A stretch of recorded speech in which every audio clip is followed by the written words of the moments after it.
Hello மக்களே, அவள் அன்புக்காக காத்திருந்தாள் கதை எபிசோடு 3 கேட்போமா? கதைக்குள்ள போறதுக்கு முன்னாடி சேனலை சப்ஸ்கிரைப் பண்ணாதவங்க சப்ஸ்கிரைப் பண்ணிக்கோங்க அண்ட் பெல் பட்டனையும் கிளிக் பண்ணிக்கோங்க. அப்பதான் நான் நெக்ஸ்ட் போடுற எபிசோட் உங்களுக்கு உடனே கேட்க வசதியா இருக்கும். இப்போ வாங்க கதைக்குள்ள போகலாம். ஆதிஷுக்கு அவனுடைய கோபத்தை அவனால் கட்டுப்படுத்த முடியவில்லை. கோபத்தில் சத்தமிட வேண்டும் போல் தோன்றியது அவனுக்கு. எனக்கு தெரியும், அவள் இதை அனைத்தையும் மற்றவர்கள் முன்னால் அவளுக்கு என்மேல் இருக்கும் உரிமையை காட்டுவதற்காக தான் செய்கிறாள் என்று. எதற்கு அவள் என் வாழ்க்கையில் இருக்கிறாள் என்று எனக்கு தெரியவில்லை. கடவுளே, எனக்கு ஒரே ஒரு உதவி செய். அவளை எப்படியாவது என் வாழ்க்கையிலிருந்து எடுத்துவிடு. இதை உன்னிடம் நான் கெஞ்சி கேட்கிறேன் என்று கோபத்துடன் முணுங்கிக் கொண்டான் கேபினுள் நின்றவாறு. சிறிது நேரத்தில் ஒரு வழியாக எப்படியோ தன்னுடைய கோபத்தை தணித்து கொண்ட ஆதிஷ் அதன் பிறகு தனக்கு ஃபைனான்ஸ் டிபார்ட்மெண்டில் முக்கியமான வேலைகள் இருப்பது ஞாபகத்தில் வர ஃபைனான்ஸ் டிபார்ட்மெண்ட்டுக்கு சென்றான். அங்கு சென்றவன் ஃபைனான்ஸ் டிபார்ட்மெண்டில் உள்ள வேலைகளை முடித்துவிட்டு கிளம்பும்போது அவனுக்கு அங்கு நேற்று புதிதாய் சந்தித்த செல்வியின் ஞாபகம் வந்தது. செல்வி வேறு யாரும் அல்ல, அங்கு புதிதாக வேலைக்கு சேர்ந்த பெண். அவளை அவன் நேற்றுதான் சந்தித்தான். அவள் ஒரு கிராமத்து பெண், குடும்ப கஷ்டத்திற்காக வேலை தேடி சிட்டிக்கு வந்திருக்கிறாள். ஆகவே அவளை பார்த்து பேசிவிட்டு செல்லலாம் என்று அவளை தேடினான். ஆனால் அவளை டிபார்ட்மெண்டினுள் எங்கே தேடியும் காணவில்லை. அதன் பிறகு அங்கு பணிபுரியும் ஒருவரிடம் கேட்டான். அப்பொழுதுதான் அவனுக்கு தெரிய வந்தது, கீர்த்தி அவளை வேலையை விட்டு தூக்கிவிட்டாள் என்று.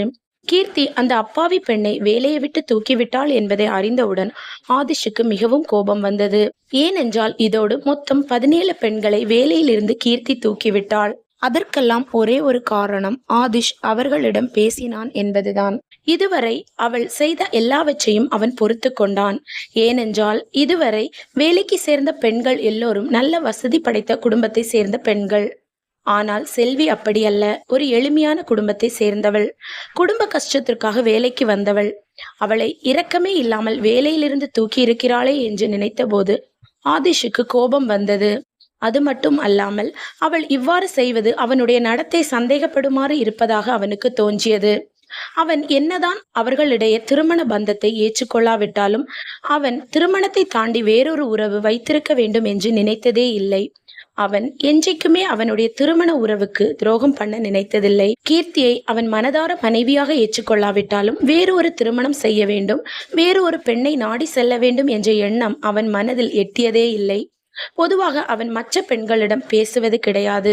ஏதேனும் சூழ்நிலை காரணமாக அவன் பிற பெண்களிடம் பேசினாலும் அவர்கள் அனைவரையும் அவன் எப்பொழுதும் சகோதரிகள் என்ற கண்ணோட்டத்தில் தான் பார்த்திருக்கிறான். யாரையும் அவன் தவறான கண்ணோட்டத்தில் பார்த்ததும் கிடையாது, அவ்வாறு யோசித்ததும் கிடையாது. தன்னை புரிந்து கொள்ளாமல், தன் மீது நம்பிக்கை இல்லாமல் கீர்த்தி இவ்வாறு செய்வது அனைத்தும் அவனுக்குள் கோபத்தையும் வெறுப்பையும் அதிகரித்தது. கீர்த்தி, நீ என்னை திருமணம் செய்து என்னுடைய வாழ்க்கையை முற்றிலும் அழித்து விட்டாய். அது மட்டும் போதாது என்று இப்பொழுது என் வாழ்க்கையில் நிம்மதி என்பதே இல்லாமல் ஆக்கி கொண்டிருக்கிறாய். என்னுடைய வாழ்க்கையில் இதுவரை நான் இவ்வளவு வெறுத்தது யாரையும் கிடையாது. நான் உன்னை மிகவும் வெறுக்கிறேன். என் வாழ்க்கையை விட்டு நீ செல்லும் நாளுக்காக நான் காத்து கொண்டிருக்கிறேன். இவ்வாறு தன் மனதில் இருந்த கோபத்தையும் வெறுப்பையும் தனக்குள்ளேயே முணுங்கியவாறு ஃபைனான்ஸ் டிபார்ட்மெண்டில் இருந்து வெளியே பாய்ந்தான். நேராக கோபத்துடன் சென்று லிப்டில் ஏறியவன் கீர்த்தியின் ஆபீஸ் இருக்கும் மேல் மாடிக்கு செல்வதற்கான பட்டனை அமுக்கினான். லிப்டில் அவன் உள்ளே கொந்தளித்து கொண்டிருந்த உணர்வுகள் அவனை அமைதியாக இருக்க விடவில்லை. ஒரு காலத்தில் இவ்வளவு கோபம் அவனுக்குள் இருந்தது இல்லை. ஆனால் திருமணத்திற்கு பிறகு அவனுடைய வாழ்க்கை முழுவதும் மாறி போய்விட்டது.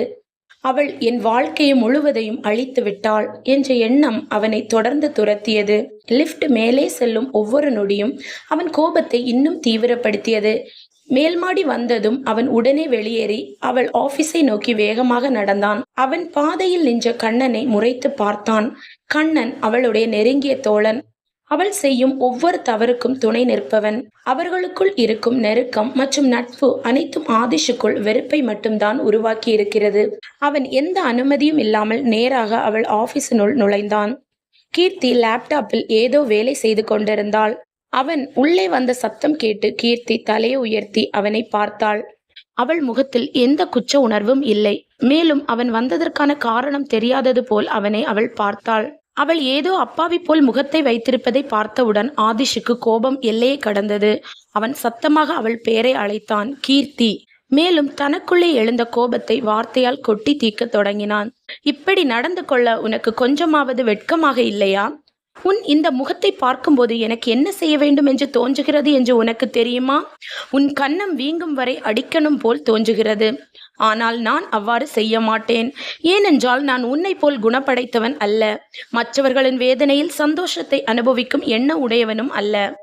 கீர்த்தி அவனுடைய கோபம் நிறைந்த வார்த்தைக்கு பெரிதாக ரியாக்ஷன் எதுவும் கொடுக்காமல் அவனை பார்த்து ஒரு புன்னகை வீசிவிட்டு மெதுவாக நாற்காலியிலிருந்து எழுந்து அவன் அருகே வந்து நின்றாள். அவளின் முகத்தில் ஒரு வித்தியாசமான சிரிப்பு வெளிப்பட்டது.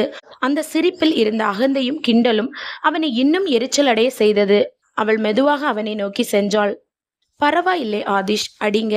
அட்லீஸ்ட் இன்றாவது நீங்கள் என்னை தொடுவதை நான் உணர வாய்ப்பு கிடைக்கட்டும். அவள் சொன்ன வார்த்தைகள் அவன் காதில் விழுந்த நொடியே அவன் முகத்தில் வெறுப்பு தெளிவாக தெரிந்தது. அவன் உடனே அவளிடமிருந்து ஒரு அடி எடுத்து பின்வாங்கினான்.